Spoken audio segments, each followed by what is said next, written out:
All right, today we're going to look at section 7.3, which is on solving trig equations graphically.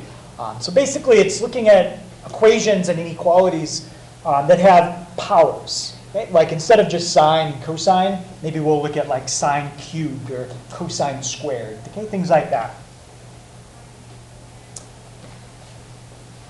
Okay. But basically the process is exactly the same as when you're solving more basic trig equations. Like if you had a basic one like this. Okay, that's a very basic trig equation. The first step is to find all the solutions in one period. Okay, so that implies that you know the length of the period with your function. Right, so you'll be using the formula like t equals 2 pi over b or pi over b. Okay, you need to know which one to use when. So you first find all the solutions in one period. And then once you have those solutions, you just put plus the period times n. Okay, you just have to take into account that the function is periodic. And if you found a solution, that solution is going to repeat every single period forever. And so a lot of common periods that will come up are 360 or 2 pi. Pi will come up, or 180 in degrees. And those, I think, are generally the two you have to worry the most about. Okay, so in general, this is what your solution should look like. Find a specific solution using your calculator, or using that ASTC diagram we've talked about. That's going to come up. And then once you have that solution, put plus the period of the function times n. You have to write your solutions like this when they say that.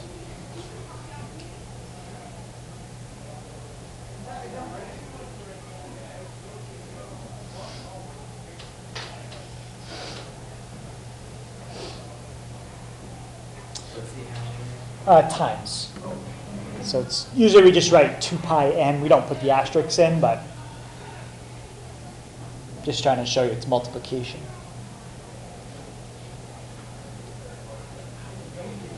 And so any questions on those two steps? Here you go.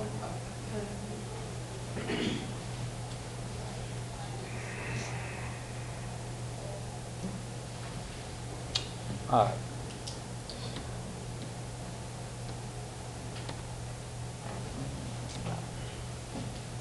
Okay, so here's it's a pretty straightforward one. It's almost a review question. Sine of x equals 0.8. So who can tell me, what do I do first to get one solution? Yep. Yeah, take the inverse sine of each side. And that's one of your answers. Okay, type that in, and we'll see what we get. Okay, since I did some of the homework problems in degrees, I'm going to do this in radians. Okay, just to practice that. So switch to radians. Okay, and I'm going to do second sine of 0.8, and I get 0.9, we'll say 0.93.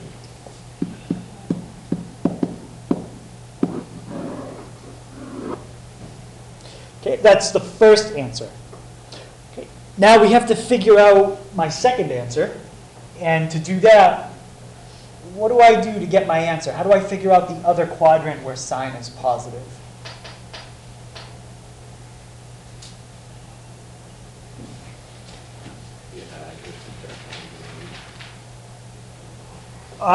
So that's going to be the formula, but first I got to figure out the quadrant, and that'll tell me which one of those things I do.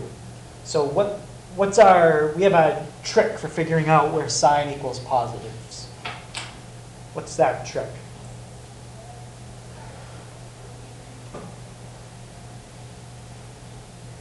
John? Oh, I know it's in the second coordinate. Okay, how do you know that? Because ASTC. Yeah, draw this diagram. Remember the ASTC? I'm looking for where sine is a positive number. That's going to be here, and that's going to be here. Okay. If you're wondering, well, is this in the first quadrant? Yes. The first quadrant in radians is from 0 to 1.57. That's 0 to 90 in degrees. Okay. Pi divided by 2 is 90. Take 3.14 and divide by 2, and it's 1.57. All right, so that's my reference angle. So John said that the next quadrant that sine is positive is quadrant 2. What do I do with my reference angle in quadrant 2? Minus pi, or pi minus your reference. Yes, remember, it's pi minus the reference angle. If you're doing it in degrees, I heard a couple people say 180, that's fine. But this we're doing in radians. So pi minus your reference angle. That's the other answer in radians, right? 2.21. Now, I drew this box and I left some room because it said find all solutions. Those are just 2. So what should I put on the end of each one of these? 2 pi. Yes, the period of the function times n. So the period of your sine function is 2 pi times n and 2 pi times n. Those are the solutions. If you did it in degrees, instead of 2 pi, what would you put? 360. You put 360. So just make sure you're comfortable doing it in either radians or degrees, either way. Okay, any questions on that one? So that's more of a review problem. That's it's not really anything new.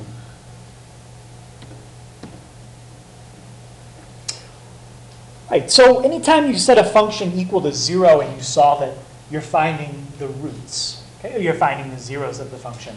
Well, that's still true if it's a trig function. It doesn't matter, any function. Okay? Take anything and set it equal to 0, and you're finding the roots, or the zeros. So I'm really just reminding you of that. We've done this a lot. Not in a while, but we did it really early on in like chapters 1 and 2. We did second calc 0 on the calculator.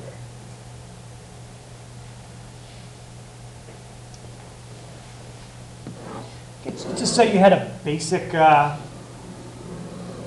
sine function, if I said to you, find the roots in that picture only, you'd be finding these 4 answers. Okay, just tell me where it crosses the x-axis. So any question on what it means to find roots or find zeros if they ask you to do that?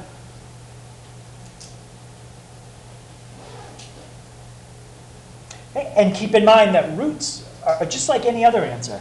If you find one root, that root is going to keep repeating itself every period. The 2 that I checked off are the same answer. They're repeats of each other. Okay? And then this one and this one are also repeats of each other. Okay? They're the same answer, just one period later in the function.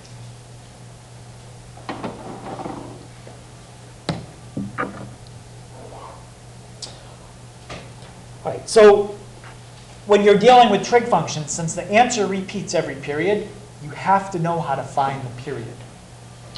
Well, what if you've got a more complex trig function? Like, just try to find a quick example, like that. There are 2 terms here that are periodic, the cosine squared term and the sine term. We don't even know how to find the period of cosine squared, but you will in a second. It's very easy. You have to find the period of this first and then this second. And they might be different.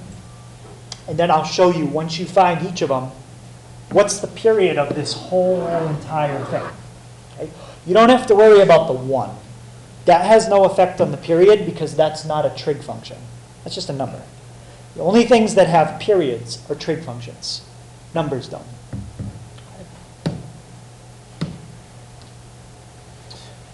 So if you've got a more complicated trig function, like the one I just showed you, step one is to find the period of each periodic term.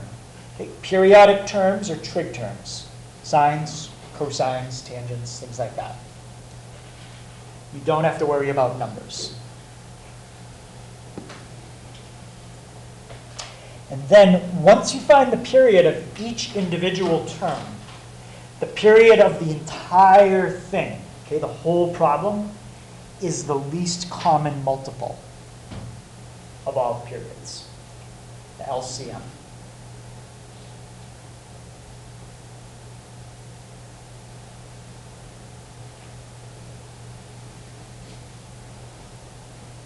Okay, so if you don't remember what least common multiple is, like, for example, if I wrote multiples of 3, and then I wrote multiples of 7, and so on, and I said, what's the LCM? It's the smallest number in both of those lists, which would be what? 21. Yeah, the LCM of 3 and 7 is 21. Okay, you're going to do the same thing, except our numbers aren't going to be quite so nice. Okay, usually the numbers have pi in them. Another way to think of the LCM is think of the smallest number that both numbers divide into without a remainder. 3 goes into 21, 7 goes into 21. That's the smallest number that they both go into without remainder. So that's the LCM.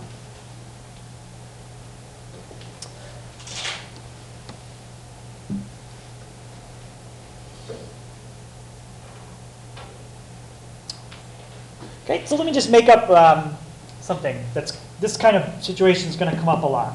2 pi and pi. So let's say you had a function. The period of one of the terms was 2 pi. The period of another term was pi. What would be the LCM of 2 pi and pi?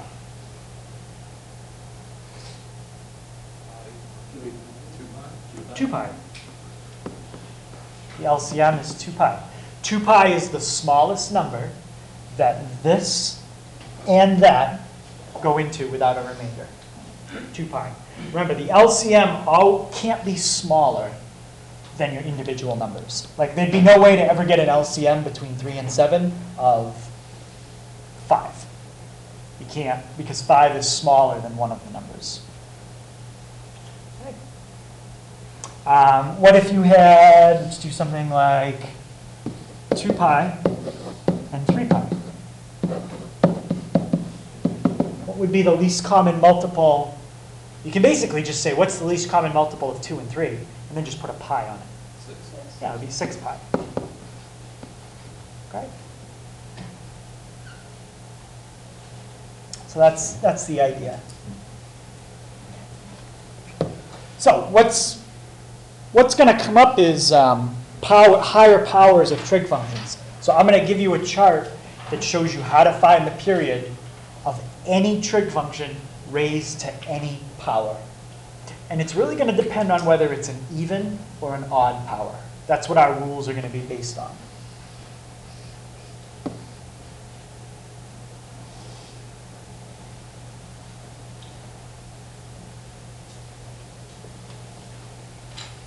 So if you have sine, cosine, or their reciprocals, secant, cosecant, to an even power, this is the formula for the period. It's pi over the absolute value of b. Now, if you have tangent or cotangent, it doesn't matter if it's an even or an odd power. You always use pi over b. So in fact, most of the time you use this formula. You always use it for tangent and cotangent. And you use it anytime you have sine, cosine, secant, or cosecant to an even power. So the only thing that this formula doesn't cover is sine, cosine, secant, or cosecant to an odd power. Just these 4 to an odd power.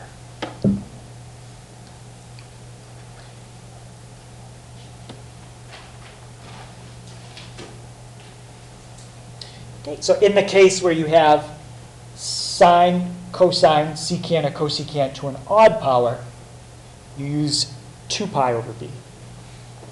2 pi over absolute value of b. And remember, b is the number that's in front of x.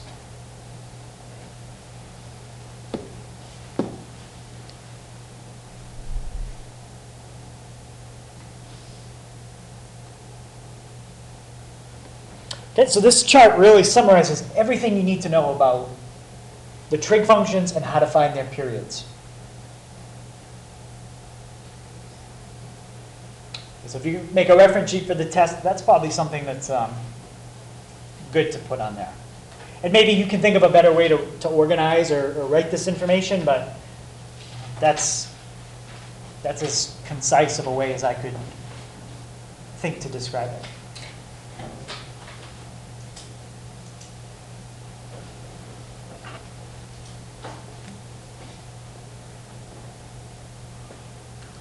Okay, so what I'll do is I'll try to, I'll leave this up while we do our first problem so we can kind of look at it.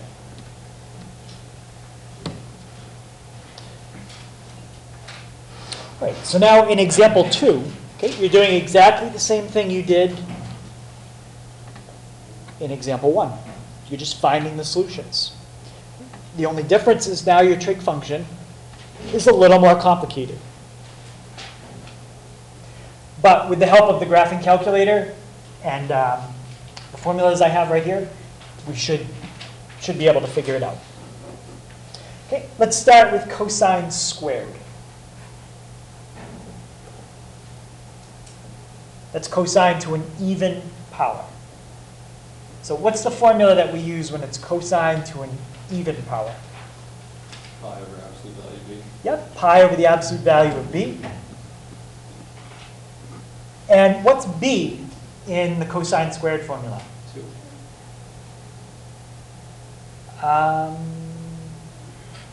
So this is where your exponent would be, right here. 1. B is 1. Okay? There is no number that's in front of the letter. Okay? The 2 is the exponent. That's what would be in that box right there. But this is really just a 1. Okay? There's no number in front. Just to show you one that has a number, that one has a number. That's sine to an odd power, and b is the number in front of x. I think that's the only one I do with a number. Okay, but there's no number in front of t here. Denver? And you answered the question. Okay, so that's pi. Now the next one is sine. There's no power. So what's the power if they don't write it? Yeah, it's always a 1. Was that an odd or an even? It's an odd. So look, what's your formula for sine to an odd power?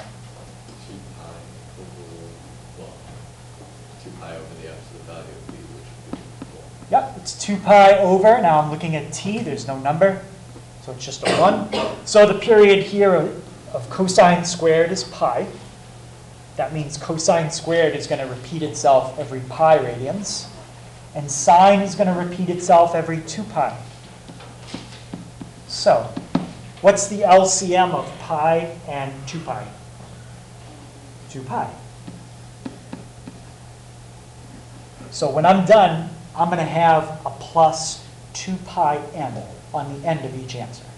Okay? Because that's the period of this entire function. So I could write that right now. One answer is plus 2 pi n. Okay, I don't know how many answers I'm going to have, but that's what's going to go in front of the plus sign. Okay, I could have 2 answers. I could have 3 answers. More complicated trig functions generally have more answers. Okay, so let's graph it and see what we have. Okay, you definitely want to make sure you know how to type this in, because you can't type it in the way it looks. Okay, to type in cosine squared, you've got to do it like this. Make sure you don't do, I'm just going to show you this. Don't do that. That's wrong. That's cosine of x squared. The other one says take the cosine of x and then square it. Okay, big difference. Okay, Okay, so do it like that. Okay, plus sine of x. And plus 1. Now, the period is 2 pi. So let's set our window so that we only see one period. So I could set my x max to 0, or x min, sorry, and set your x max to 2 pi. That way you're setting a window that's exactly one period. It's not the only way to do it, but that's generally the easiest. Yeah? That's always your LCM. For this problem. Might not always be 2 pi. Yeah, I know. Oh, but the x max, yeah, I think you could always do it that way. Yep, 0 to your LCM. That should always work. I don't think we're going to have to go as high as -10 and 10. Let's just try -4 to 4. Okay, and there should be a pattern to it because it's periodic, but it's not going to look like a cosine or sine wave. It should look a little different.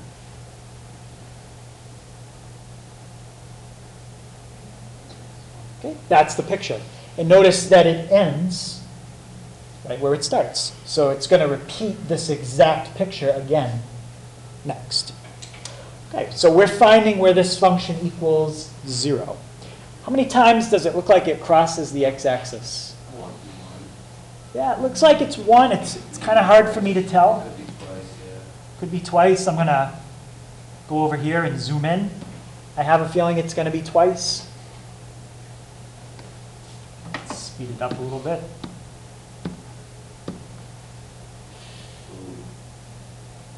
I think it's twice if I set my y min and max even smaller. Let's try like -0.1 to 0.1, or you can just keep zooming. But I think now you'll see, hopefully pretty clearly, that it's. Oh. Well, that's hard. Yeah, that's a tough one. Let's zoom in one more time. I think now it might actually just be once.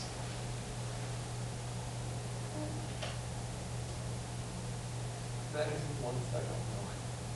Let's just try and calculate the roots and see what happens. Second calc, 0. Pick a point. You know what? It's going to be a little tricky. So pick a point to the left. Pick a point that you think is to the right, but not too far. Put it right in the middle. Yeah, it's right in the middle, so I think it's only one answer. Yeah. So it looked like it could have been 2. But it's 4.71. Okay. And you're going to get that answer repeating itself every 2 pi radians.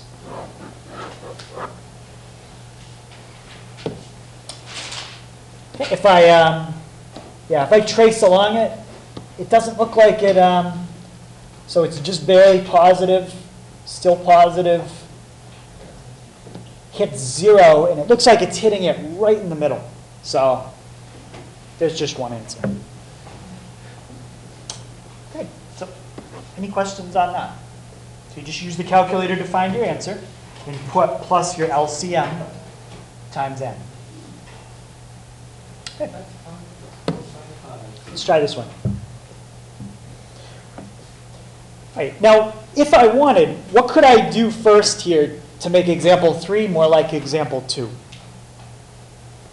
There's a kind of a big difference in how they're set up. Yeah, you could rewrite it so you have what number on one side? 0. So in order to do that, how would I move 3 cosine x to the other side? Minus it. So tangent of x minus 3 cosine x. Now both of these do not have exponents, so what power are they both to?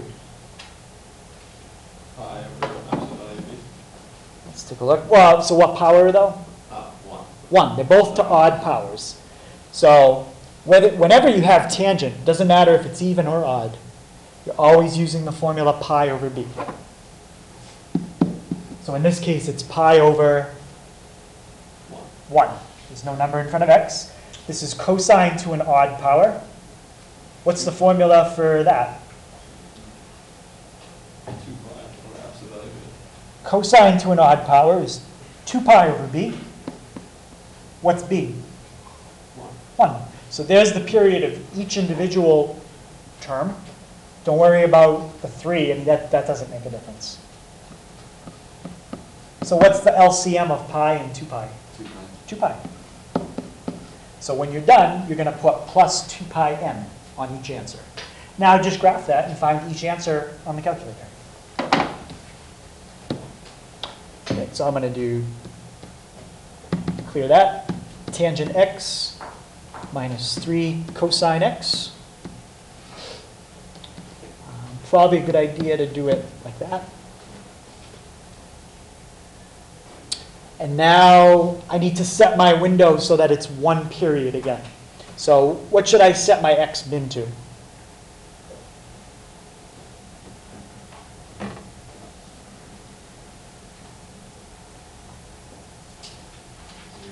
Yeah, we could do 0, and my x max?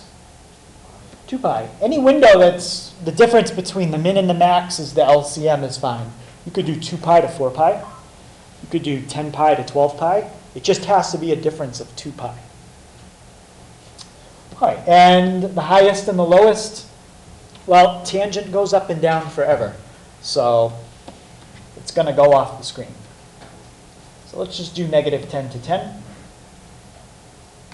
Let's see what it looks like.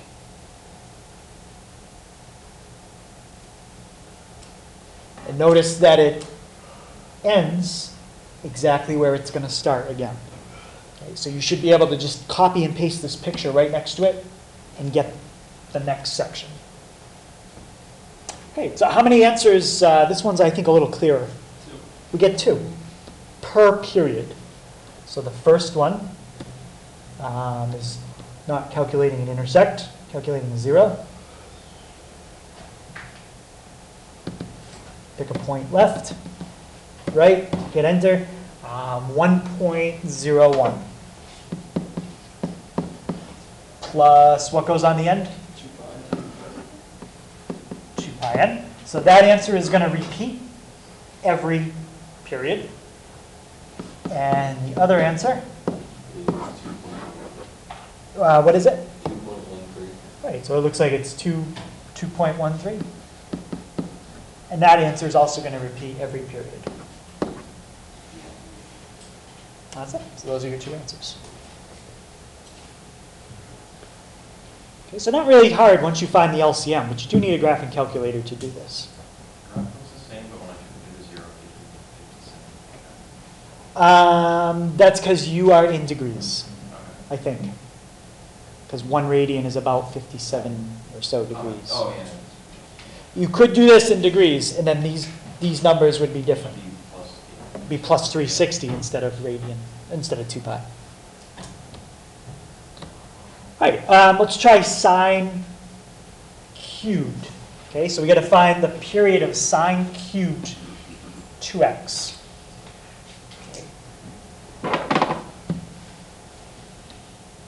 All right, so sine to an odd power.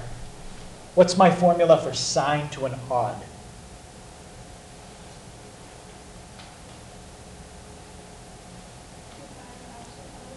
Yep, it's 2 pi over, usually you're not going to have to worry about absolute value because every problem I give you, I think b is already positive. But if it ever wasn't, take the absolute value. What's b in this case? 2. 2. So what's the period of sine cubed 2x? Pi. It's pi. That's that one. Now this is cosine to an odd power, so it's just the basic cosine function, where b is 1.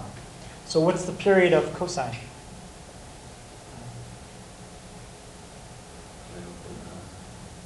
This is, remember, this is cosine to an odd, right? 2 pi over 2 pi over 1. Does everyone understand why that's 2 pi over b, not pi over b? Because it's cosine to an odd power. There's never a power written. It's a 1, which is odd. Okay, so what's the LCM here? 2 2 pi. Okay, that one seems to come up a lot. It doesn't always have to, but it does. Okay, so let's graph that and let's get our answers. So we've got 3 sine 2x, close your parenthesis and then cube it. You don't have to put cosine to the first because it's just to the first power. So 2 cosine x. Okay, that's what you should type in for your graph. How about my x min and x max? What should I do for my x min? 0, my x max. That'll work.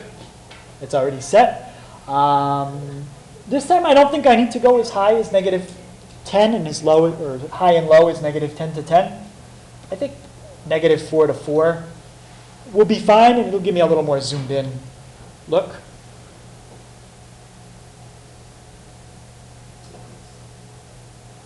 Oh, I guess I went off the screen a little.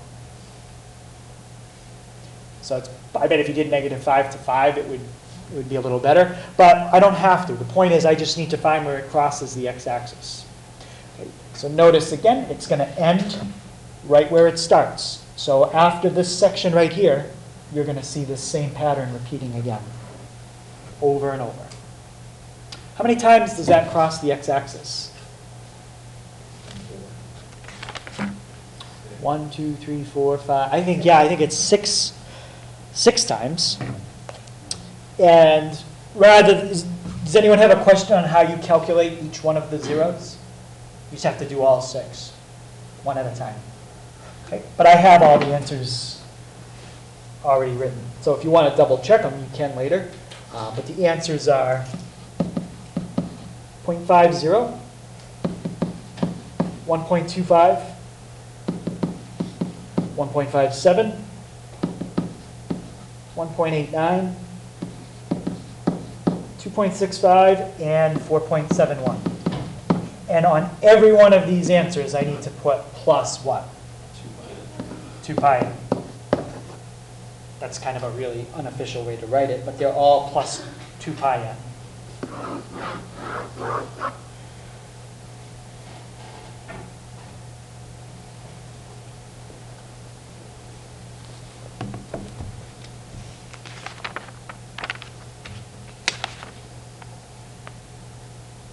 Okay, any questions on that one?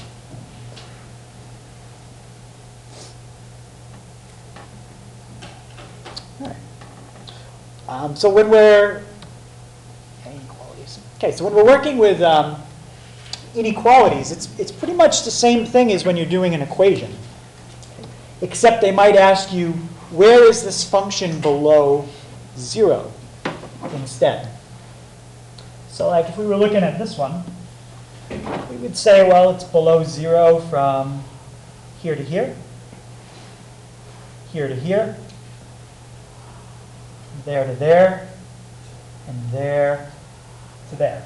So there are 1, 2, 3, 4 separate sections where this function is below 0. So what you'd basically do is, exactly like you're solving an equation, you'd find all those intersection points, and then you'd say from 0 to 0.1, whatever that is, then from the second point to the third point, from the fourth point to the fifth point, and from the sixth point to 2 pi. That's where my screen ends. I would write all those intervals down, and every one of those intervals is going to repeat again in the next period. So you just put a plus 2 pi n on each interval, because you're going to get this interval again right over here. You're going to get this little interval again, like right over there. Okay? All those intervals are going to keep repeating. So you just put a plus 2 pi n on the interval.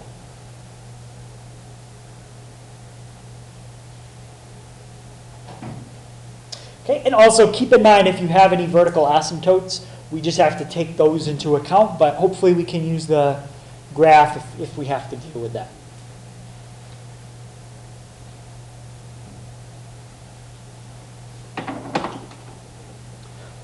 So the first thing I like to do if I'm solving an inequality problem is still get it equal to the same number we did when it was an equation. So What number did we get this equal to? Yeah. This time it's not going to equal 0, it's going to be less than 0, or greater than 0, whatever the problem is. How would you move cotangent to the other side? Minus it. Okay, do exactly the same thing you did before. Sine to an odd power. What's the formula for that?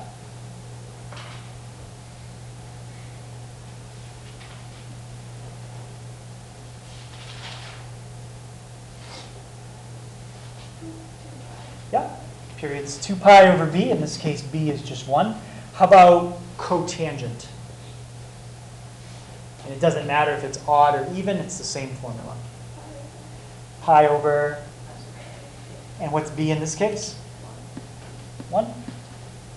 So the LCM, we've done this one a lot, is 2 pi. So whatever intervals you get where this minus this is less than 0, that interval is going to repeat again 6.28 units later. Forever. It's going to keep repeating. All right, so let's graph that and see what we got. So we've got sine of x. And how do I type cotangent? Because I don't have a button for that. 1 divided by tangent. So that's sine minus cotangent. And I'm going to look for where this graph is below the x-axis. I think that window will probably be fine.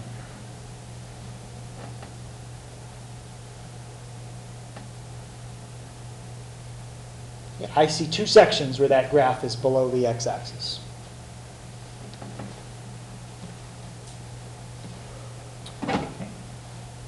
From the start of my window all the way up to that point. And looks like there's a vertical asymptote right there. So it's going to go from that vertical asymptote up to that point. So there's 3 things I need to find. This point, where is this vertical asymptote? And it looks like it's right in the middle of the screen. So if we know our min and our x max, let's just try what's right in the middle and see if that works. And I need this point. Okay, so let's see where it's below 0. Okay, what's the start of my edge of my screen? What was my x min? 0, and I include that up to, all the way up to this point. Does anybody have that intersection point? Or I'm sorry, that root.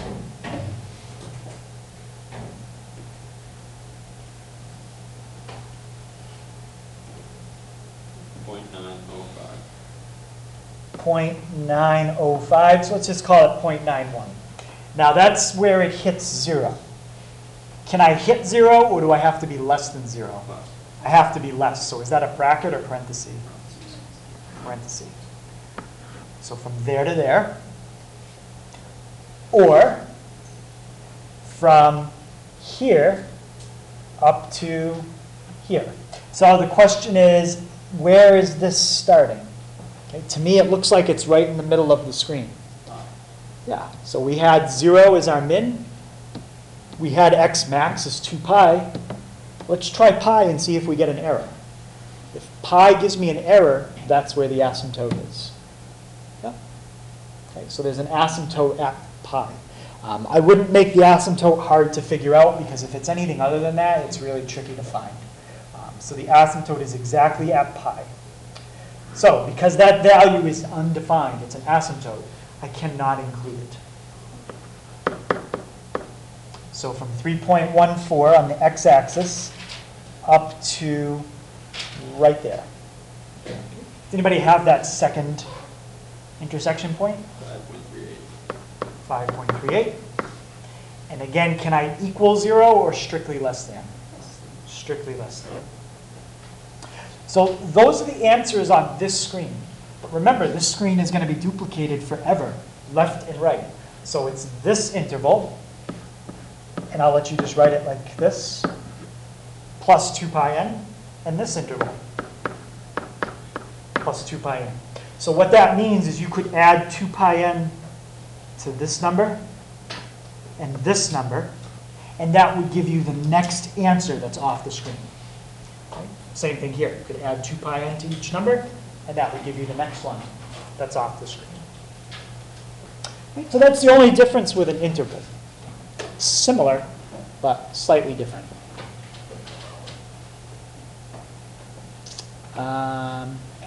All right, we'll graph this one, and then that'll be our last one.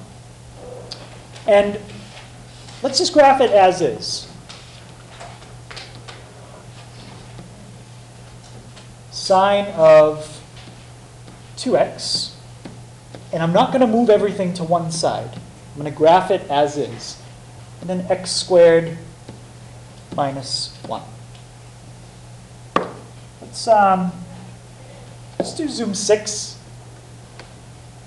I just wanted you to kind of see, there's your graph of sine. And there's the graph of x squared minus 1. Is this a periodic function, sine 2x? No. So this function doesn't repeat itself? No. Yeah. How about this one? No. You don't get repeated parabolas on the screen when you draw x squared minus 1. You only get one parabola. So what that means is when we're finding all solutions to this one, it doesn't repeat forever. The only solutions, you're looking at them right on the screen, right there. Okay? We're asking, where is the blue function above the red function? Where is the graph of the sine above the parabola? Well, the only place that that's going to happen is right here. From here to here. That does not repeat later on because this red parabola does not repeat later on. All right. So let's just call this, just to save time, find that intersection point, call it x1. Find that intersection point, call it x2. And the answer to this problem is all values between x1 and x2. And can I include x1 and x2, or do I have to use parentheses? I can include them because it has the equal to.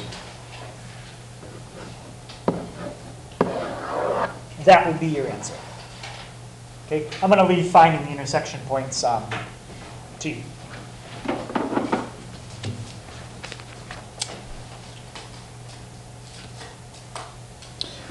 Okay, so the homework tonight is on 401.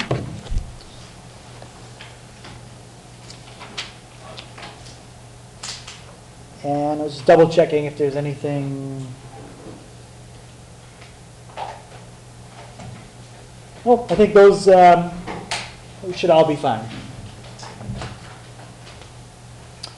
So just on some of those sections, all you have to do is odds. So just make sure you only do the odds there. And you definitely need a graphing calculator for pretty much every question. Okay.